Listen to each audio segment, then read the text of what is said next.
তো ভাই সাহেব আগের দিন এত কাণ্ড হলো, এত কিছু হলো, এই ছেলের নাচরবান্দার শেষ নেই। নেক্সট দিনও আমার সাথে ও যাবে বলে ঠিক করেছে। সো গুড মর্নিং সবাইকে। আর আজকে কোনো গণ্ডগোল হয়নি, আমরা একদম ঠিকঠাক জায়গায় পৌঁছেছি। আর এত বড় মাঠটায় আমরা ঠিক করেছি আমরা প্রায় 8 পাক হাঁটবো। আর 8 পাক হাঁটার পর আমার এই অবস্থা ভাই সাহেব, আর 3-4 বার হেঁটেই এই অবস্থা হয়ে গেছে। তো বাড়িতে এসে পড়েছি, বাড়ির মতো শান্তি আর কোথাও থাকে না ভাই। এরপর পেটে খুব জোর ইঁদুর দৌড়াচ্ছে, তার জন্য ছাতু খেয়ে নিলাম। আর এই বইটা আজকে আমি পড়ে শেষ করব, তাই আজকে আর ঘুমাবো না। গল্পের বই শেষ করার জন্য এত তাড়াহুড়ো করছি, কিন্তু সেমিস্টারে পড়া শেষ করার জন্য তাড়াহুড়ো করি না।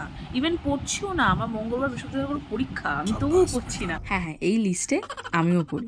সো এনিওয়ে, আমি ফ্লিপকার্ট ইন মিনিটস থেকে অর্ডার দিয়েছিলাম ব্রেড আর আমুল ক্রিম, বিকজ আজকে স্যান্ডউইচ খাবো। আর এই গরমের মধ্যে স্যান্ডউইচ বানাতে খুব কষ্ট হচ্ছিলো literally, but it's worth it. স্যান্ডউইচটা খেতে জাস্ট ওয়াও হয়েছিল, মনে থাকার মতন। সো চান টান করে আবার লাঞ্চ করতে বসে গেছি। আর আজকের আমার ফেভারিট লাঞ্চ ভাত, ডাল, আলু ভাজা আর আমের আচার। গরমকালে এর চেয়ে সুন্দর খাবার, সুস্বাদু খাবার কিছু হয় না। সো বাকি কি বাত আগলি ব্লগ।